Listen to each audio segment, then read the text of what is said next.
Hello friends, welcome back to my channel.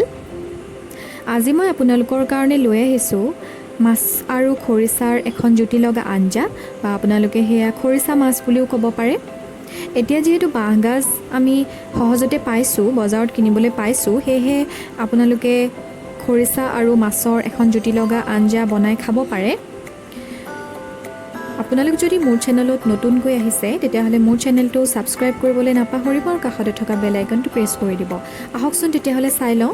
মই ভাঙন মাছ লৈছো 4টা আৰু ধুনীয়াকৈ সাফা কৰি লৈছো, বাকলি গুচাই লৈছো।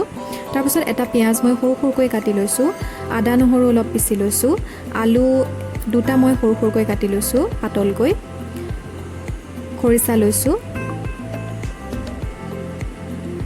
এতিয়া মাছখিনি মই ধুনীয়াকৈ নিমখ হালধি সানি ললো আৰু এখিনি মই ধুনীয়াকৈ ফ্ৰাই কৰি লম।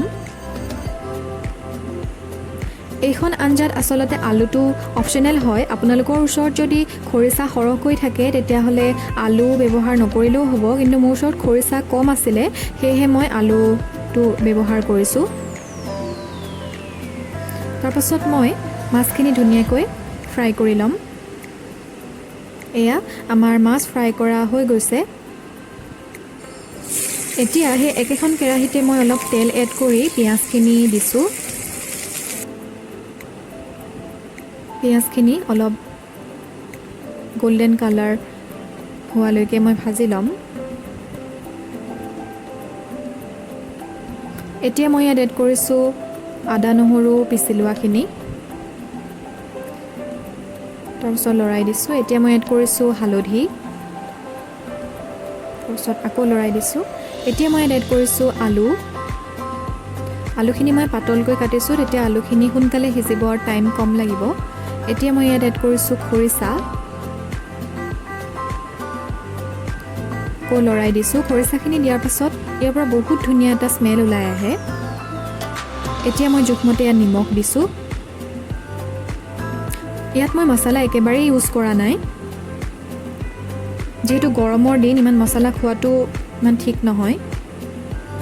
এতিয়া মই ইয়াত গোটেই মাছখিনি দি দিছো।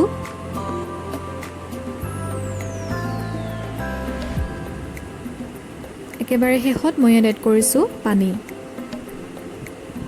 আপোনালোকে যিমানটো পৰিমাণৰ জোল খাব বিচাৰে সিমানটো পৰিমাণে পানী দিব। মই অলপ সৰহকৈ জোল বিচাৰিছো, সেই কাৰণে অলপ সৰহকৈ পানী এড কৰিলো।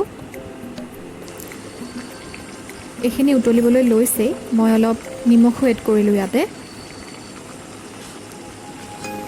সব ধুনীয়াকৈ সিজিছে। আপোনালোকে ইয়াত মন গ'লে আলুখিনি ভাঙিও দিব পাৰে। আমাৰ খৰিচা মাছ ৰেডি হৈ গৈছে। এতিয়া মই এইখিনি খাবৰ কাৰণে ধুনীয়াকৈ এটা বাটিত লৈ লৈছো। ইয়াৰ পৰা বহুত এটা ধুনীয়া স্মেল ওলাই আহিছে। একেবাৰে সিম্পল, একেবাৰে কম সময়ৰ ভিতৰতে হোৱা মছলাবিহীন এখন আঞ্জা বুলি ক'ব পাৰে। এইখিনি আপোনালোকে গৰম গৰম ভাতৰ লগত খাব পাৰে। খাবলৈ বহুত ধুনীয়া হৈছিলে আৰু এবাৰ আপোনালোকে ট্ৰাই কৰিব বুলি মই আশা কৰিলো। আজিৰ ভিডিঅ'টো চাই যদি ভাল পালে তেতিয়াহলে লাইক, কমেন্ট, শ্বেয়াৰ আৰু সাবস্ক্ৰাইব কৰিবলৈ নাপাহৰিব। ভিডিঅ'টো চোৱাৰ কাৰণে বহুত বহুত ধন্যবাদ।